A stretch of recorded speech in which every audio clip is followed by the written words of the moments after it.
I'm Dwayne Brummett. He's Ali Alberigo, and this is the School Owner Talk podcast.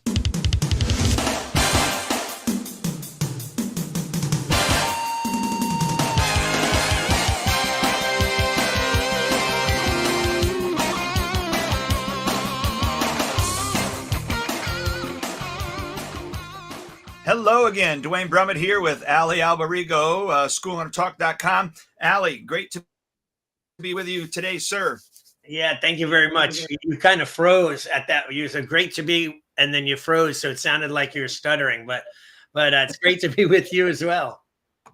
Yeah, our final broadcast for the year, I know, right? Moving in, getting ready for the next year, my friend.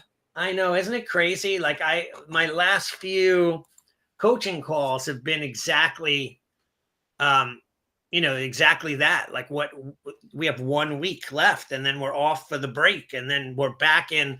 And I can't imagine it's 2024 already. Like, in like a week and a half from now, it'll be a new year, the ball dropping and starting a new set of goals and shooting to hit your numbers and just the whole repeat process, right? Yeah, Pete and repeat. Yeah. It's crazy. I don't know what it is, but I mean, I think as I get older, it seems like time goes faster, that not like slower. Well, it's true. I mean, you ask your parents and they're going to tell you the same thing, that they go, my mom says, you think time goes fast for you. Wait till you get to be my age, So how old is your mom? My mom is 87. Okay. All right. So mine's 75. So yeah. But it's interesting though, because, with time, in regards to time, like you look back, I know it's cliche and it sounds like everyone says it, but like when I look back, I mean, it's been 32 years since I opened my school. Like, did you see the documentary with Sylvester Stallone? It's called Sly on Netflix. I haven't watched it yet. I saw the one with Arnold Schwarzenegger, and that was right? Really good. Yes. Yeah, well, this one with Stallone is really great too. And there's one thing that he says in there that I keep on quoting. He says, from like 0 to 45 years old, you're counting, you're adding on, right? Everything is addition. He says, but when you hit 45, all the years on up are subtraction. Right. So he's like, hey, I got 30 years more, 40 years, 50 more. Then the minute you hit 45, you go, I only have, 40 years left, 39 years left, because you start counting down the time, and time is so short. I never would have imagined I'd be 59 years old. And, I don't know what I thought. I didn't think like that time would ever come. You know what I mean? Sure. Yeah. Well, when you're a kid, time moves so slow. And then when you get to be in your 20s, it picks up a lot more. You feel, especially if you get married, late 20s or whatever, but then 30 to 40, like you said, you're just trying to survive. I think at that point, you're trying to get your feet fitted, you stabilized, you're trying to get your house stabilized, trying to grow your kid or kids up. And so, we had a podcast. Did we do it with Mike Bodansky and Bogdansky? He was about the aging martial artist, or was it on my other podcast? I'm not sure. Then you and Gus, right? So he had talked, and this is kind of an interesting conversation, because as you get older, you start thinking differently. And I constantly see the younger physical martial artists talking about, stuff like, well, if you're not training 6 days a week, 4 hours a day, you're no longer a martial artist. And, you're no longer a black belt if you're not on the floor fighting with your student, and I think to myself, I'm like, I used to think that way when I was younger, when I was capable. And not to say that I'm not now, but I'm certainly not as capable physically as I was when I was in my 20s and 30s and even early 40s. Right. So, it's days I wake up and I tell my wife, I'm like, I'm so sore. My arms are killing me. Like, what did I do? Like, I don't even recall doing anything. And I just feel tired or exhausted or, muscle pain or whatever. There's a huge adjustment period, as you get older, to try to understand the concept of being an older martial artist. Well, you were sparring in your sleep. That's what it was. Could be. Yeah, that's for sure. Hey, just sleeping on this one side too long, I wake up and I'm like in pain. So, but how do we do that? Like, how do we approach that as we get older, and how do we, you know, live our lives, from that perspective? Yeah, I think it just takes just a different mind shift. It's kind of like, when you first started your school. I don't know about you, but the energy that I had with regards to doing everything I possibly could do to build it up, to all the way from the energy on the floor, and then going, wow, this type of uh, workload or tenacity or whatever, it has its limits. And so I need to learn how to duplicate myself, delegate things, not do everything myself. Just, so I had to work smarter, not harder. Yeah. And so I think, just as you get older, if you're really stopping and thinking and looking at your life, you do start to, I want to call it mature. I'm not saying you shouldn't work out. I'm not saying, I mean, you should be doing something active every single day. Yeah. But, it doesn't always have to be martial arts, but Right. it should be martial arts some throughout the week, probably, right? Hmm. I think that there's a few dynamics, right, that people don't realize, like when they're young and they're new and the schools are new and they just started doing this. You have a totally different energy than you do, let's say, 32 years in. Like, I hate to admit this, but there are times where I wake up in the morning and I say to myself, oh, I'm so excited to go into the dojo and I'm going to do this, this, this, and this. And then, like, mid-afternoon, I'm thinking of excuses as to, and by the way, I'm capable, the way I set my life up. I don't have to go in at all. Like, I have, just like you have great staff. They do the job that they would do whether we were there or not. They're running the school. Things are going well. The schools are making money and thriving, and new enrollment is coming in. But I think to myself, oh, well, and my wife too, she goes, are you going in tonight? I'm like, don't try to convince me not to go in. Like, don't even do that. Because all she has to do is say, hey, you want to cook dinner together? And I'll be like, okay, I'll stay home. Like, that kind of thing. But I do miss the days where that's all I thought about. And I loved being there every second of the day. And I could teach 6 classes in a row without being tired, come home and eat dinner and watch TV with full of energy. It's a different lifestyle as you get older and I think your tolerance level starts to shrink, tremendously, about like how we would have dealt. Like, I had a parent with a kid who has autism. The family does not want to admit that he has anything going on. So that he's not being treated. He's not being analyzed. And the kid obviously has issues, sensory issues. He runs around the school yelling. And, if he hears the train go by, he runs up to the window and starts banging it, and he doesn't listen. And the dad's like, yeah, we just got to get him to pay attention. And the kid also is only coming 1 day a week. So we don't have much, like, not consistent training. So we can't really get a grip on him to get him to start to learn the habits, because it's 1 day a week for 45 minutes.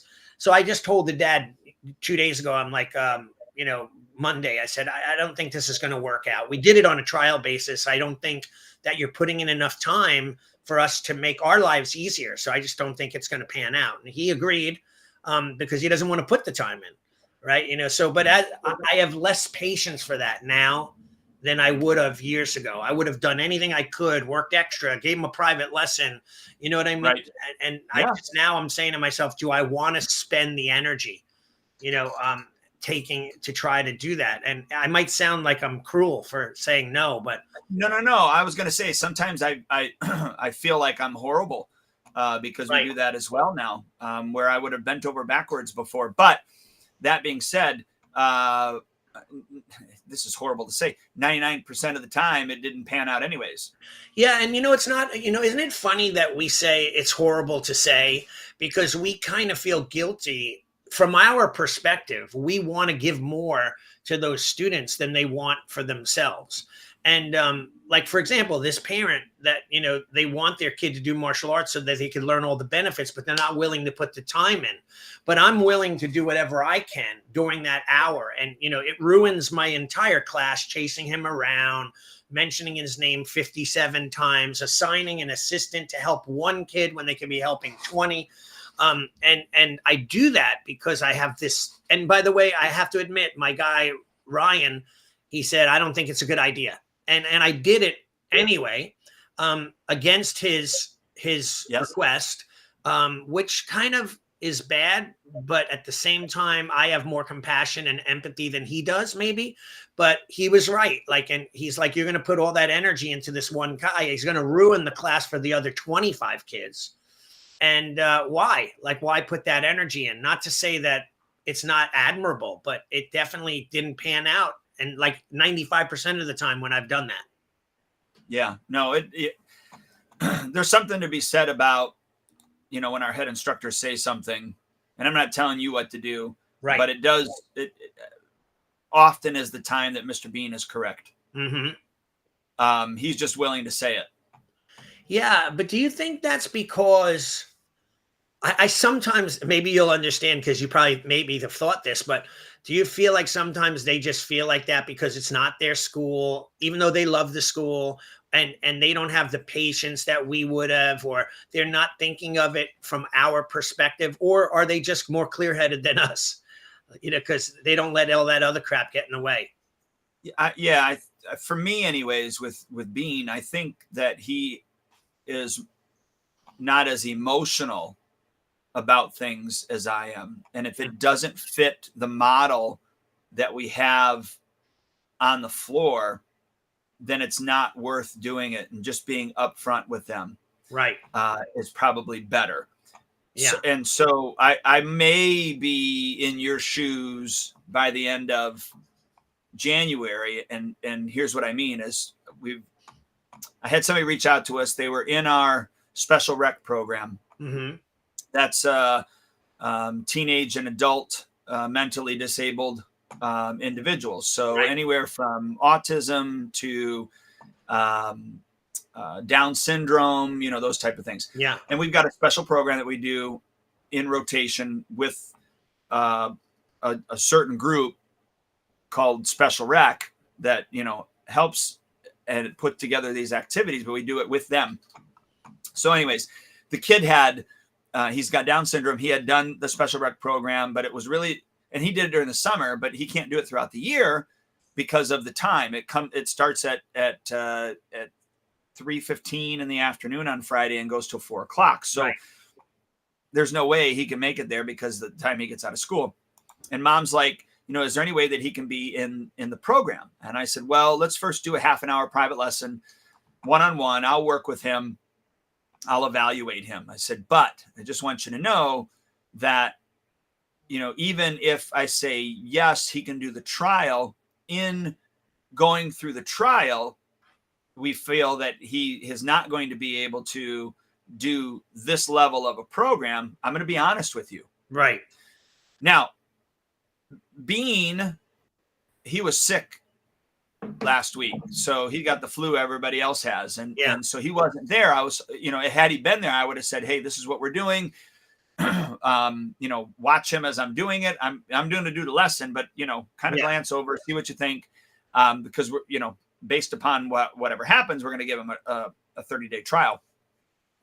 But he wasn't there, so he will be the person that makes the decision. And I will meet with the parents and tell them what the decision is after, probably a couple of weeks into it. We'll know whether or not he can, move forward. But I've had that before where Bean has said, yeah, no, they're not ready for this program. Or we need to talk to so-and-so because they're just not a right fit. And one phrase that I learned from Melody Schumann was Melody Schumann Johnson. Melody Schumann Johnson is this was a beautiful phrase. When you're letting somebody know that you can't service them, you just say that, we and our program are not equipped to service you. Yeah. And I thought, wow, that's a great way to put it. So that's what we do, and that's what we say is our program. We and our program are not equipped. Yeah. This program and us are not equipped to service you at this point. We do have this program, meaning the special rec program, but I know that doesn't fit into your schedule. He certainly can do it in the summer, but that's the best that we can do at this point. Right. So I get it. Yeah, I get it too. And I think that that's interesting because, I've had kids and we have a kid who's autistic who started off in the program where every 2 seconds he'd run off the floor. He'd be in the other room. And he was a big boy. I couldn't just carry him back in. Like his feet would be up on the wall. He'd be screaming on the top of his lungs. Well, lo and behold, this kid is amazing now. Like he is unbelievable. He's got the parents have written me letters about how, and the aides and the helpers and the school teachers are like blown away by the progress that he has gotten. That's because I took the time with him. But back then my guy was saying, he's not a good fit. Let's not do this. And I went against his word. And now the kid, he still has outbursts, but he's not at all. I mean, I have some kids, so-called regular kids, that give me more of a hard time than this kid does, right?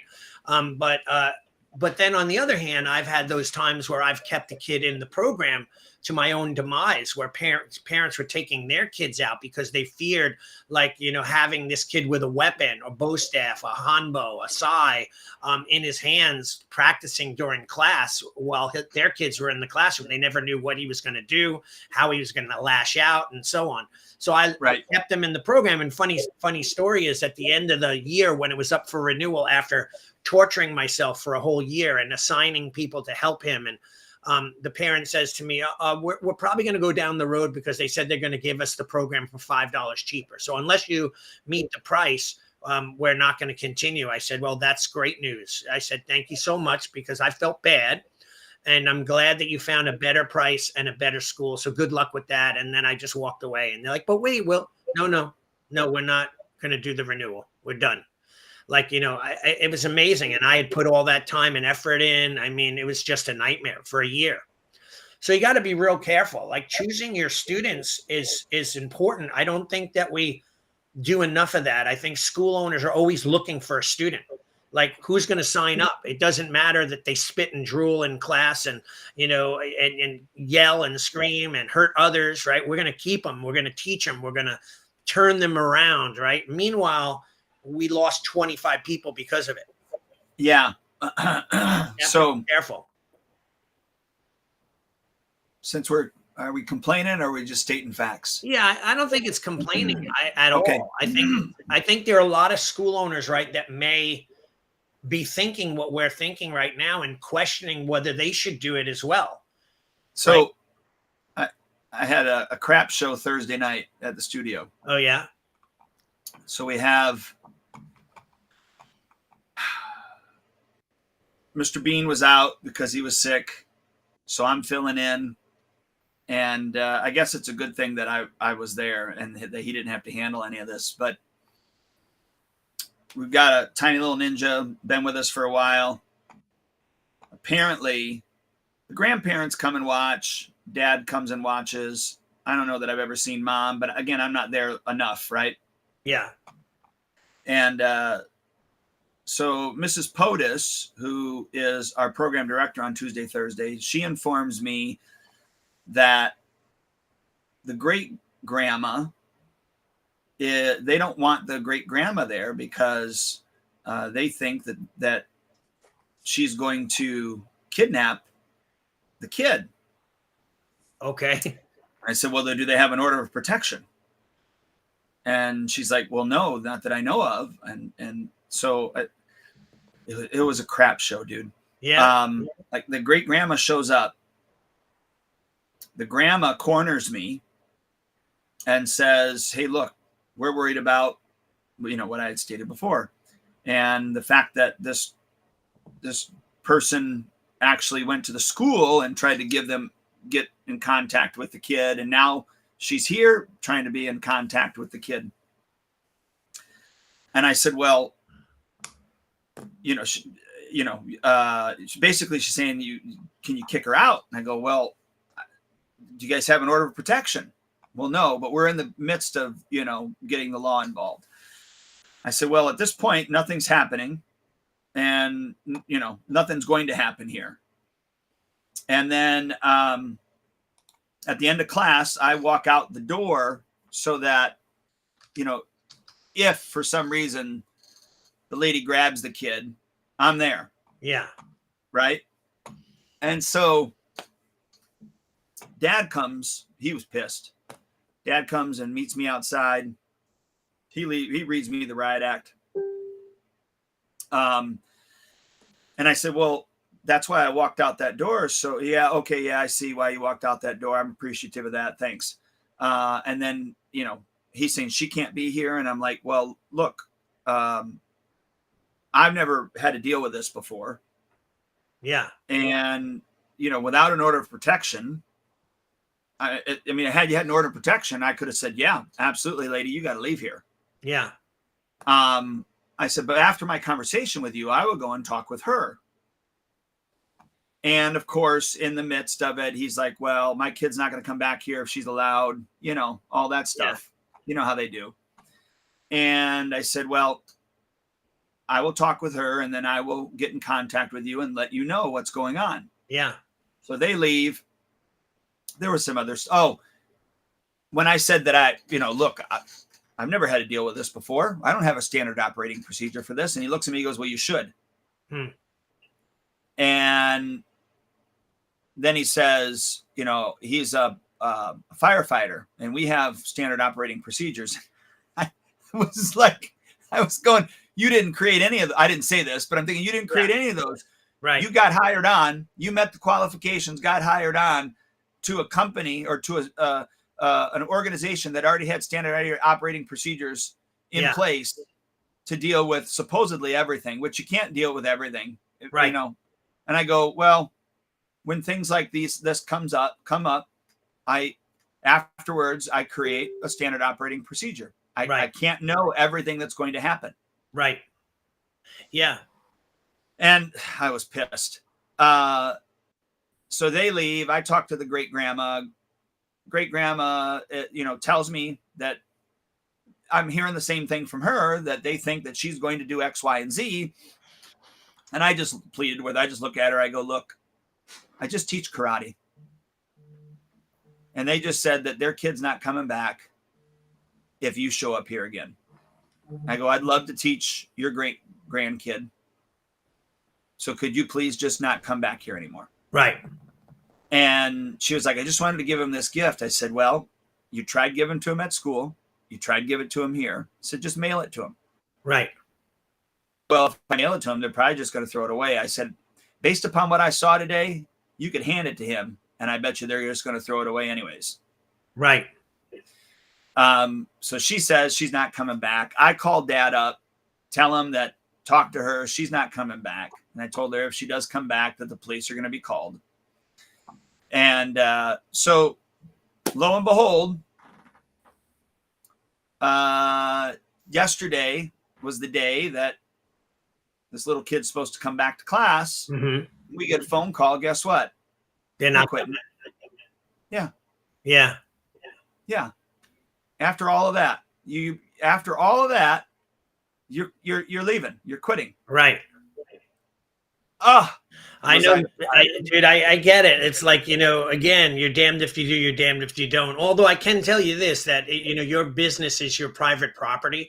And if you don't want someone on premise, you could just tell them they're not allowed to be there. And if they don't leave, it's called criminal trespassing or something where you. No, I understand that, but I get that, but she's just sitting there watching. Yeah, I know. But who knows? Like, who knows why this family has this issue with her or whatever, right? But let's just cut to the chase. Like, why does it become your issue?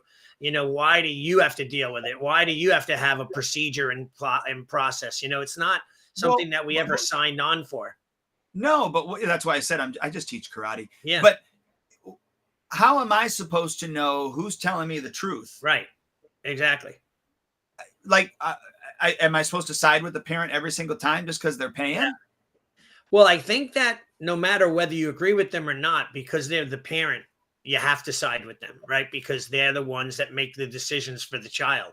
If they're the custodians and legal custodians, that whatever they say goes, it's their kid. I mean, I've had people where I got a guy who I almost ended up in a fist fight with because he was drunk coming to pick up his kid.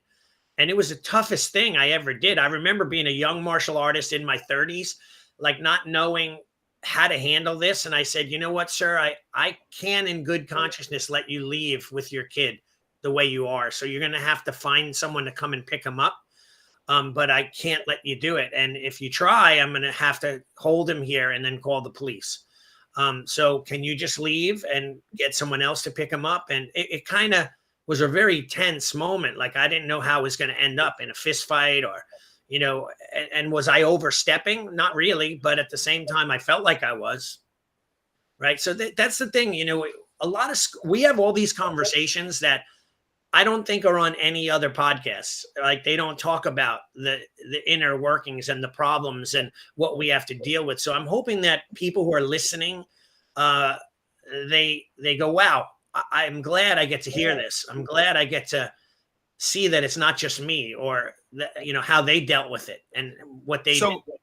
So in the future, you're saying that I should just side with the parent and ask whoever they want me to eject from my business to eject from my business. Yeah, unless it were like a neighbor that they didn't get along with. But like if it was use yourself as an example. Pretend like when your son was young and you brought him to whatever, right? Yep. And someone else showed up, like another relative that you didn't give permission to pick them up or be around them. You wouldn't be happy if the school let that happen, right? Like there's sometimes like people that say they're allowed to be there, or strangers or aunts and uncles that kidnap the children, or they're not allowed to be around them for whatever reason that the parent decides. You have to side with the parent. Oh, okay. Right. You have to, because the parent is the one in charge of that kid's well-being. So do you think I should call that parent back up and apologize? I think that, no, I don't think you have to apologize. I think that you might want to explain what you're feeling and what you were dealing with, that you've never dealt with it before. But I already did. Yeah. I did do that. Yeah. So then you could say you're sorry that you handled it the way you did and didn't give them the benefit of the doubt. But at this point, they quit anyway. Right. So really. Yeah, but I just maybe in good conscience, I'm not calling to ask for your kid to come back. I just want to apologize on how it was handled. And right. I have created a standard operating procedure for moving forward. And yeah, so I think that would be a good thing. Okay. So you mentioned before we got on this, you said you're not, which is a great thing that we talked about, but you mentioned also during that, you said you're not there enough. I forget what we were talking about. And you said like, yeah, sometimes I'm not there enough for the teacher or Mr. Bean. He knows the student better than like that kind of thing. So what are your thoughts on that? Because like I have to be honest, it's sometimes bothersome to me where like my student who runs the dojo, when I'm not there, every time there's a test, he always makes sure that he gets a picture tying the belt. Like he has people, he's got this procedure. Someone grabs the camera, he smiles. I might be there and do the whole test. I teach a lot, but he's perceived as being the guy that's doing all the testing, that's doing all the stuff. And that's sometimes bothersome to me because of people, I'll see their comments like, we love, so-and-so, he's doing an amazing job. People look up to him, and I'm going like, I get it. I'm not there every class, but sometimes I'm there 5 days a week. Some days I'm there 3 days a week, but I'm always there, and not as much as he is.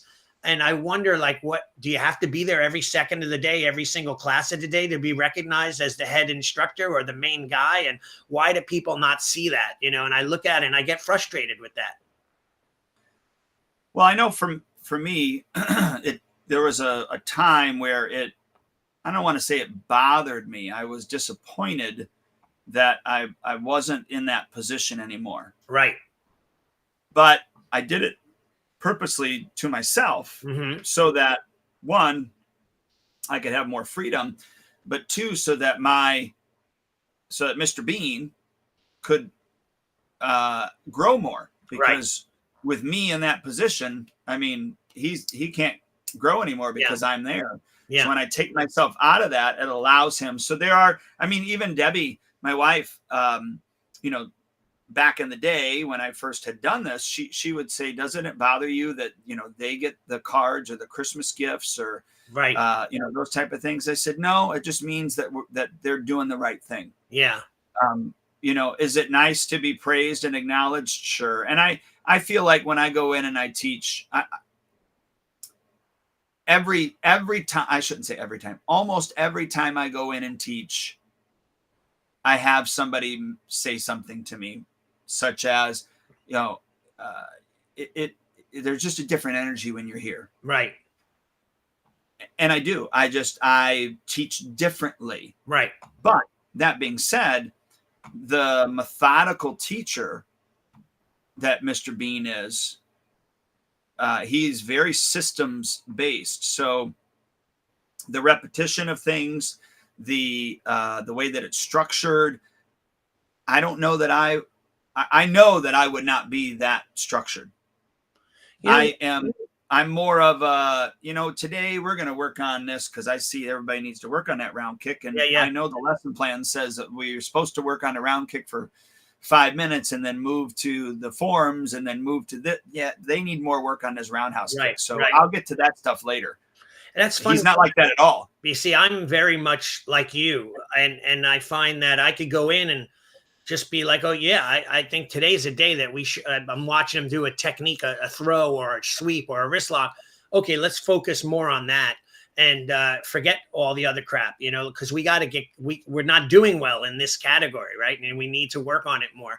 But, you know, it's interesting, though, too, in regards to, I love the freedom that I'm able to just say, I'm staying home today, or not have to go in without the house burning down, so to speak. You know what I mean? And knowing that it's being run properly and things are good. However, I do feel at times that things are a little bit watered down slightly or getting lost. I don't want to say that much, but like, I think that the way I taught back in the day, I think in the early days, my students were superior than they are now. It was a different world, the way people acted, the respect that they had, the way they treated me as their teacher. But then again, maybe that wasn't a good thing, because I have a lot of people that I no longer ever see anymore. They don't stay in touch. Maybe they hate me or remember me fondly, but I don't know, because they're not in touch. So I wonder, like, were the old methods great, or were they, you know, just another method, right? So I wonder about that, because I think it would be better the old way in a way. Yeah, but you're going to have that same thing now. So 25 years from now, the people that you have right now, you're not going to have a relationship. Even Ryan, is not going to have a relationship with them. Yeah. You know, that's just what happens. We all get busy. We move on. We all have our own lives, you know. And like, I've got a former instructor. He lives in the same town that our youngest son goes to college. We go up there to that college all the time, especially during volleyball season when we watch the volleyball games. Yeah. And he's like, hey, you and he's the one that says it to me. Hey, I saw you were in Kenosha. Why didn't you reach out?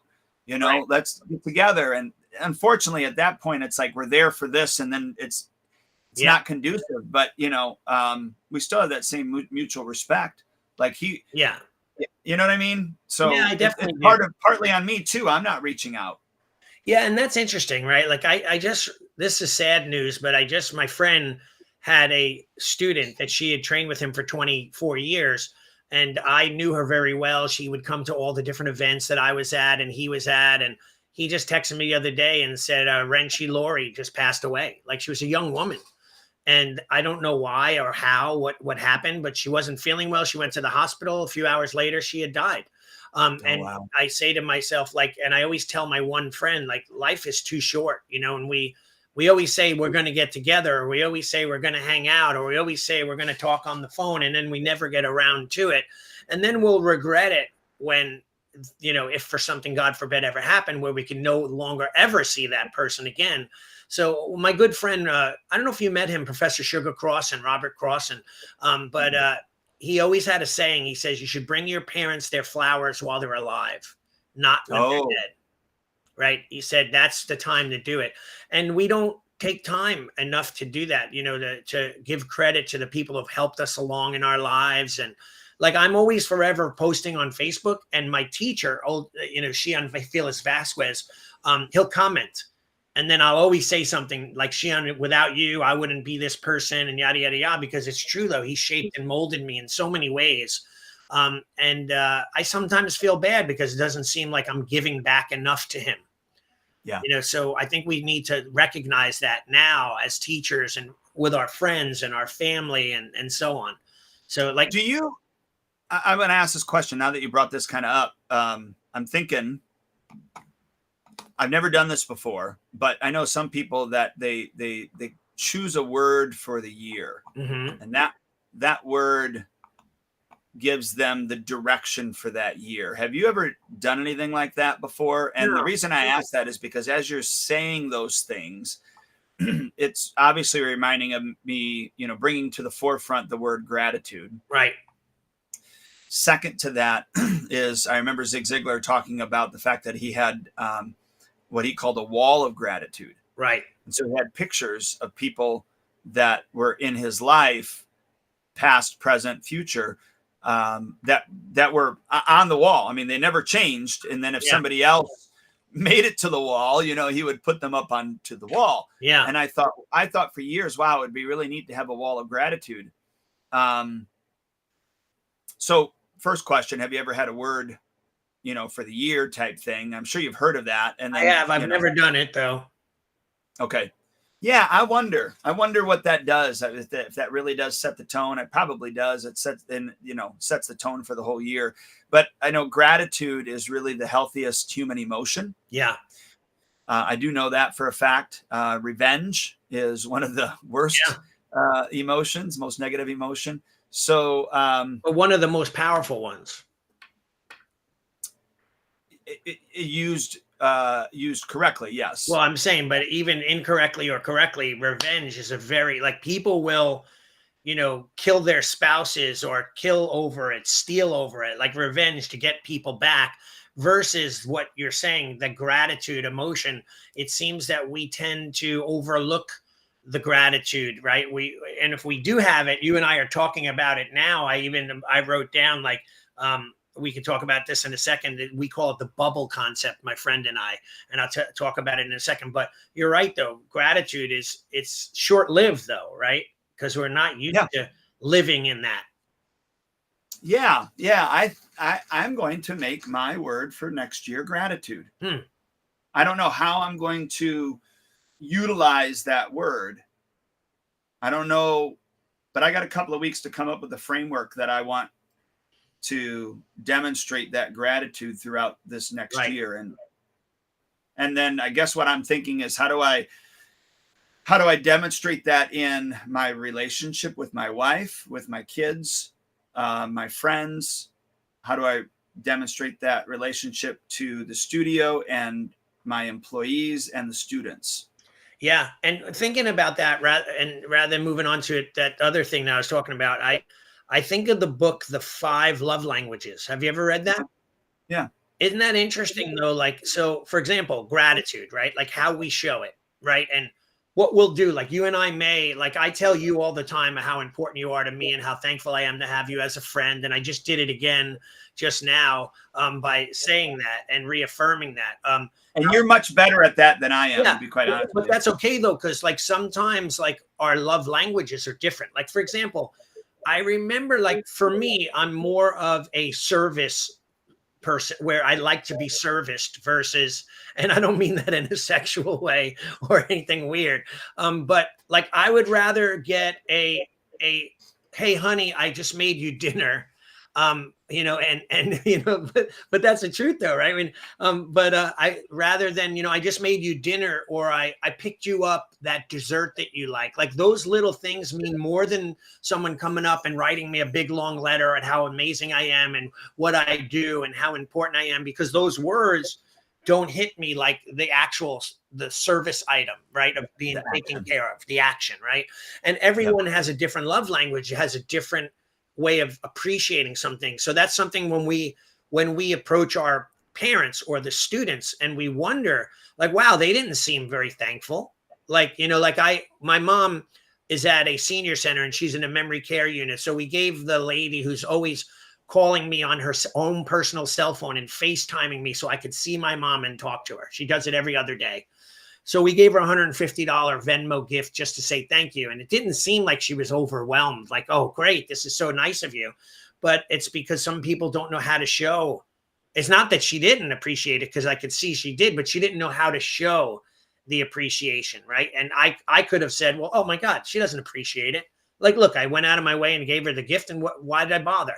Right. So Right. It really all depends on how people are seeing those things. That's why The 5 Love Languages was a great book. It really made me understand a lot about relationships, friendships, family, children, and, parents, and so on.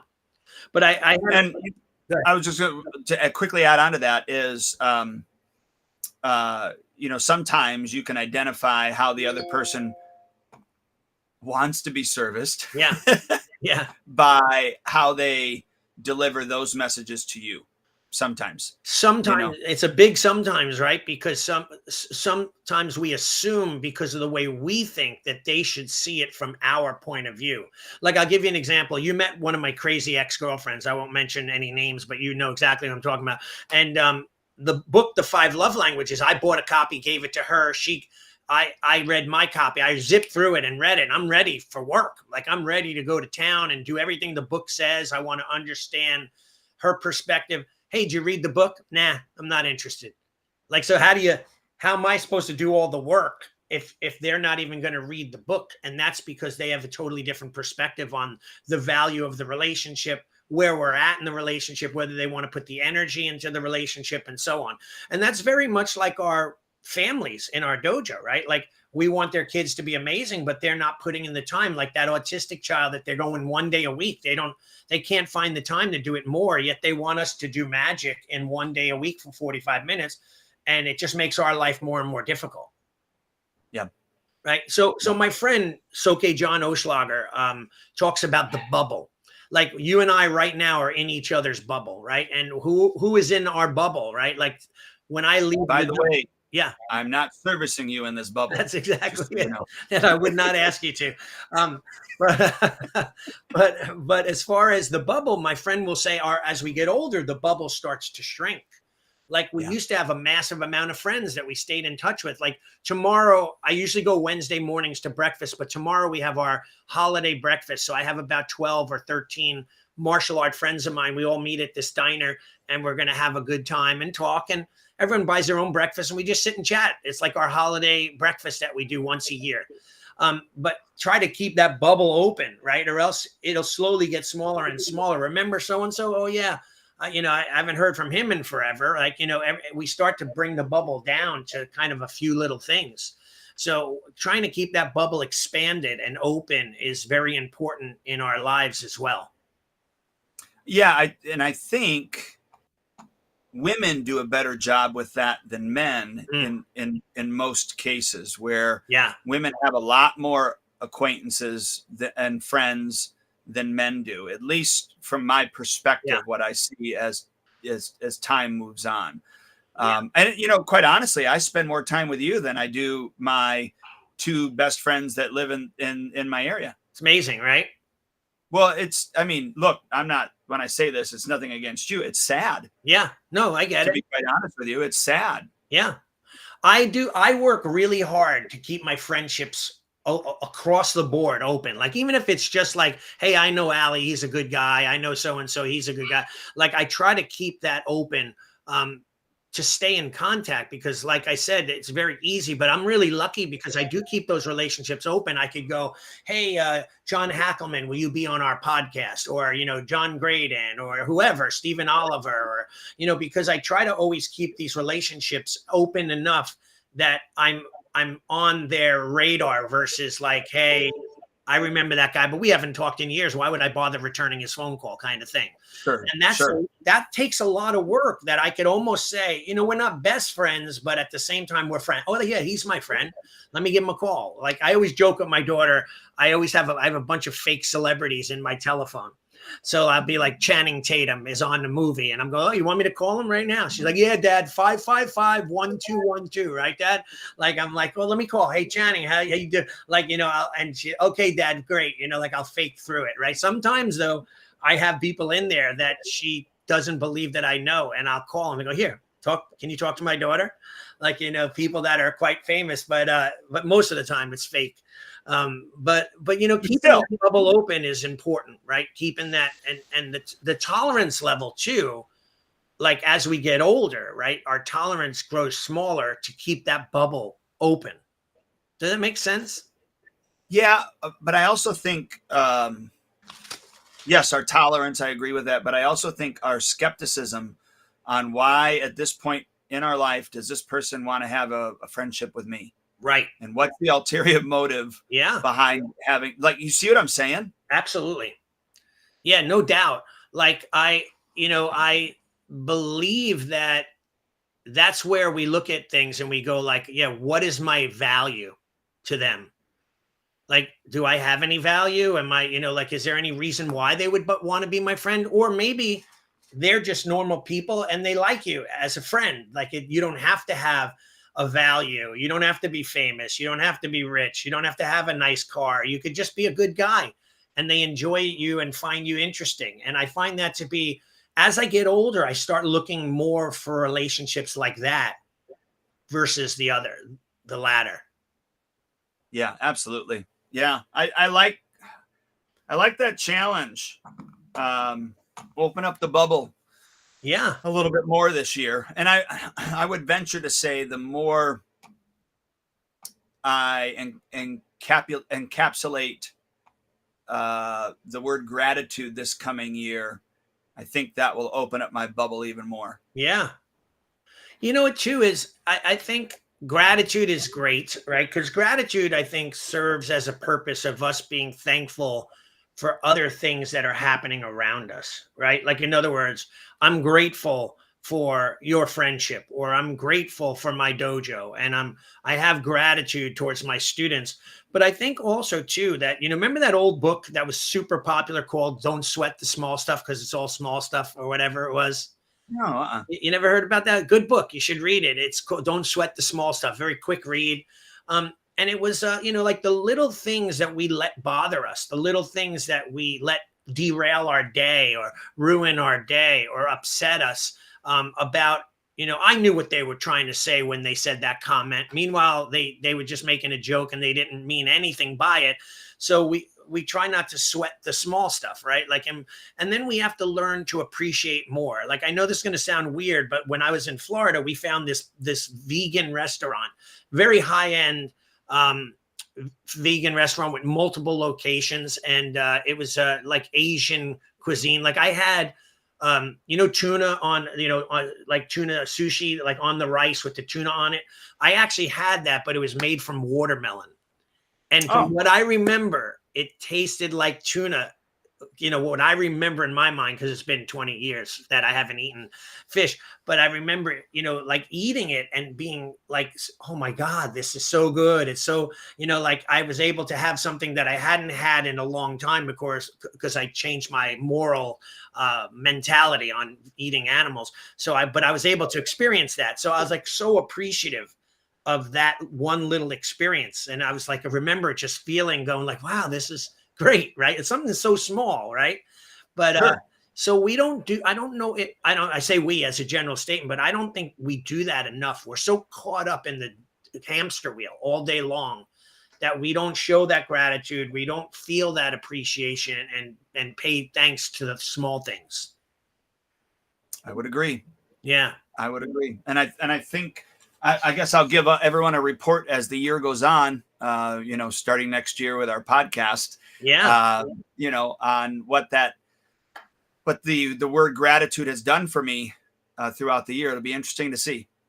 Yeah. And though I think that from what I know about you being the religious man that you are and, following your faith and all those things, I think that that's built into the word, right? Gratitude. Sure. But that doesn't mean that I have to subscribe to it or follow it. Right. And you talk about the word jaded. I am more jaded now than I've ever been. And I think if I start to focus on gratitude, it's going to change that. Because like I was having a telephone call with Mr. Bean yesterday, and then he had told me that kid had canceled, right? Right. And I just was like, I was livid. Mm. I was livid. Yeah. And I said a few things, and and then he rebutted and said what he said. He was so much more positive than me. And I told him, I'm just going to lean on your positivity right now, because I am really negative at the moment. Yeah. And he kind of chuckled, and then we moved on. Now, that being said, back when I was 35, I wasn't as jaded either. Right. But that still doesn't mean he's going to end up like me, where I'm at 50 and be as jaded as I am right now. Yeah. If he's practicing grat. So it's going to be interesting to see what happens. It's in the Christian philosophy that you should be grateful. And I am. Right. I'm human too, and I have my flaws, and it doesn't mean that I am, not pissed off sometimes when I should just be grateful. Well, it's funny. I love my band. His favorite band is called Striper, and they're a Christian metal band. And he's often on Facebook, the lead singer, and he'll post something that he didn't like in the debates. Right? He didn't like how somebody said something, but he liked Vivek Ramaswamy or whatever his name is, right?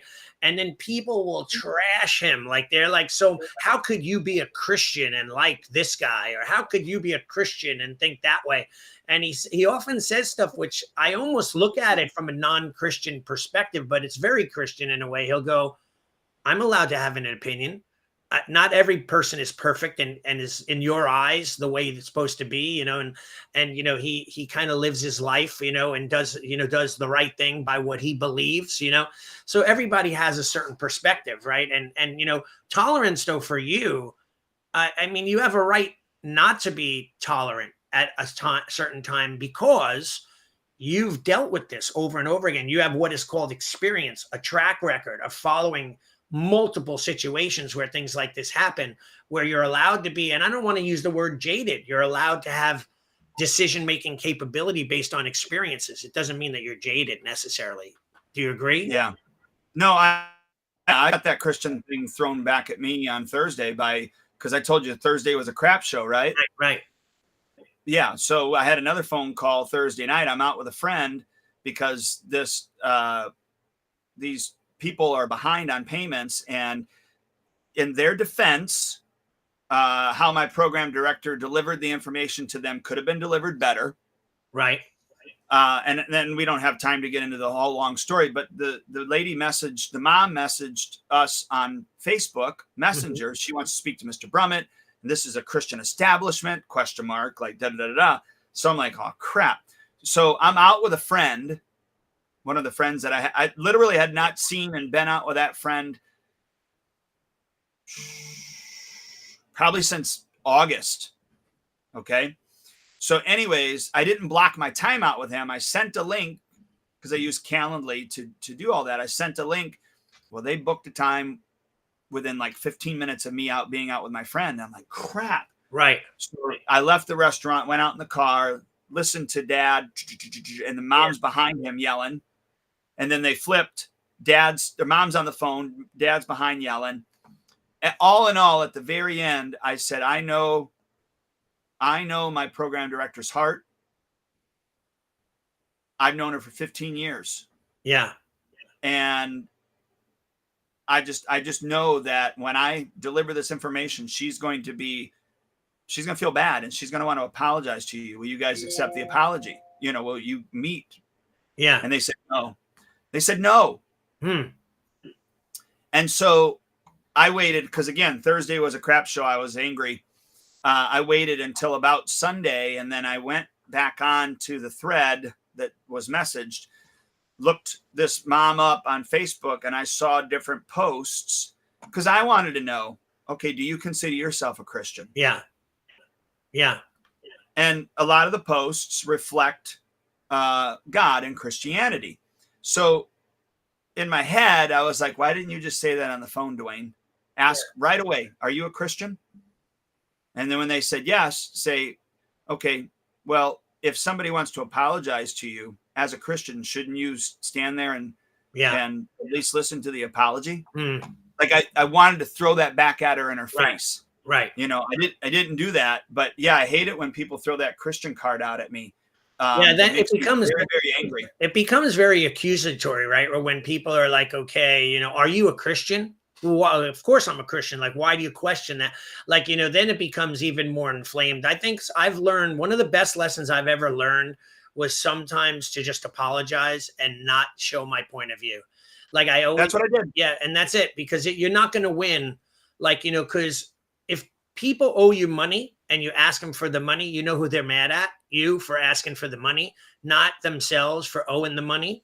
Because whatever situation is that they didn't pay and why and what happened and like when I have a few people that I've let slide and help them and gave them free tuition for a few months, and now it's time for them to come back and pay again, and they've ghosted me, and I say to myself, I knew that was going to happen. I just knew it, but what can I do? Like, you gotta trust and have faith that certain people, 1 out of every 5, are going to turn out to be good people.